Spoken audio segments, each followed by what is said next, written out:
Hi everybody, my name's Julie. I want to welcome you to my YouTube page, Orange Dahlias. I'm going to start this vlogging thing, but I do apologize if this video is a bit choppy or sketchy. It's my first time really trying to do this on the computer, so I apologize for that. But welcome and thank you for watching this video.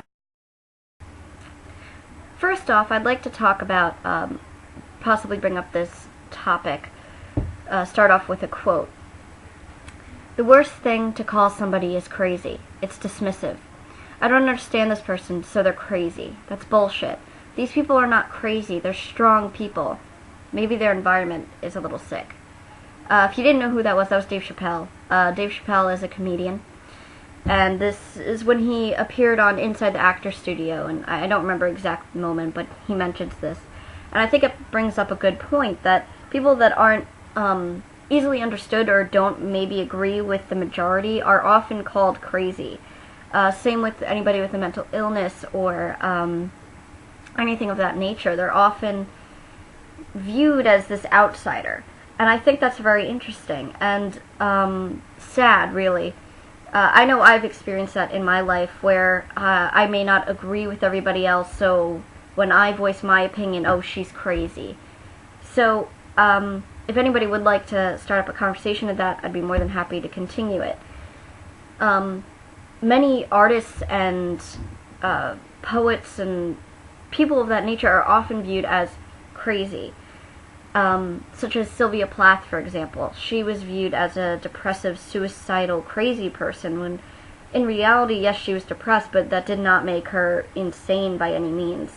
And if anyone would like to read her biographies, I do recommend doing that, or even just read The Bell Jar. That's really a very large part of her life is in that book, just with the names switched around. But she, like many others, are viewed as insane. One writing that I really do recommend everyone should read is called The Yellow Wallpaper.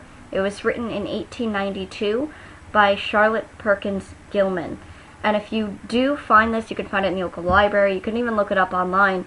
It's a fantastic read about this woman who was, for lack of a better word, put on bed rest in a certain way. Not really. It's she's just given birth to a baby, and her husband have rented this summer home, and she is in a sense locked in her room with bars on the window. And through her writings, you can see that she starts to go a little mad. She starts seeing things moving in the wallpaper, and there's a woman who's trapped in the wallpaper. And I do suggest you read it. It's a fantastic insight on people. So if you do get a chance, I would pick that up or find it, like I said before. So that's another example. One last writer to bring up would be Edgar Allan Poe. If you don't know who he is, he's an American poet, writer, journalist. And he was often viewed as insane. He most of his writings involve people that are they're murderers, and they're, just these insane characters who are just kind of twisted and sick. But if you read them, two of the best ones I can have you read would be Cask of Amontillado, in where a man is offended by somebody and then ends up, burying him alive, essentially. Another one would be The Telltale Heart. It's one of his more popular ones, in where a man explains how he murders, I suppose it's his neighbor, and ends up putting him under the floorboards. But if you read them, it just shows the mind of an insane man. And I know it seems like I'm jumping around a little bit, but my point basically is that basically don't judge a book by its cover. People are viewed as insane because we don't understand their life. We don't understand what's happened to them, and why are they like this, and why do they say what they say. And I just think it's an issue that people need to confront. And this happens to everybody. It happens whether it's a writer or an artist or a banker or a businessman or woman or It could be your neighbor, it could be your milkman, it could be your postman, it could be whoever it is. And everyone has these issues.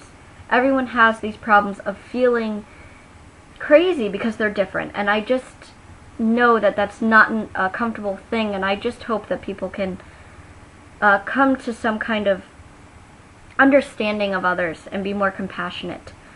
Because I really do feel like the world in general is not as compassionate towards difference as we could be.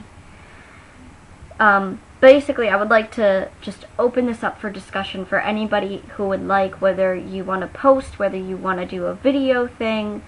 You're more than welcome. I would really appreciate it. Thank you so much for listening.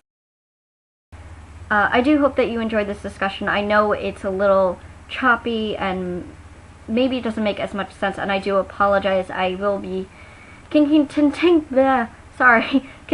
to work on fixing this and editing more, and hopefully the conversations will be a little easier of a flow. Thank you for bearing with me. Thank you for watching this if you are still watching this incessant babble. I appreciate it. And if you would like to leave a comment, a post, message, whatever, I'd greatly appreciate it. So thank you again for listening, and I hope you enjoyed the video.